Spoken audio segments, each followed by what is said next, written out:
Okay, so I thought I had a wheel bearing going bad. No play at all, side to side either.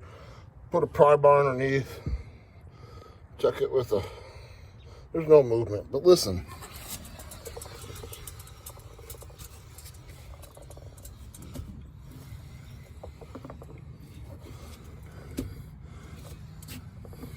There's something inside it. If you go fast, don't sound like a wheel bearing, but I think this some Yahoo ripped the valve stem out and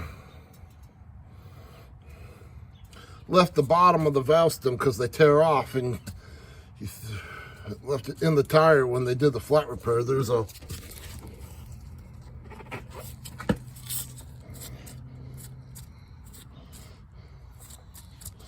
see there's a plug, patch plug probably from the inside, and they left it inside the tire, so which means it's out of balance too.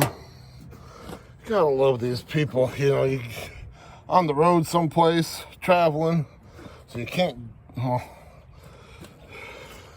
I don't have a balance machine, so I can't balance them myself anyways, but you pay for a flat repair that includes rebalancing the tire because the plug weighs more than the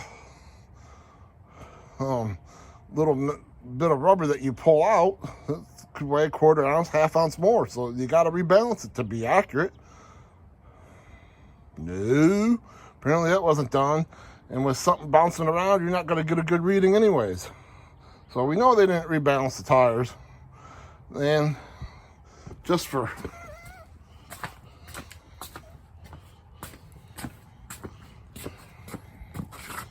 hear that one.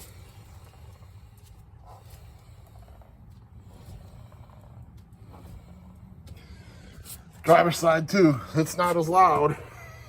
It's there. Yeah, that's what happens. You're at the mercy of a garage when you're traveling. You end up with stuff like this instead of your regular guy. But my regular guy can't travel across the country with me to fix my car if something happens. So, but any competent tire shop, apparently I didn't go to one of those. Anyways.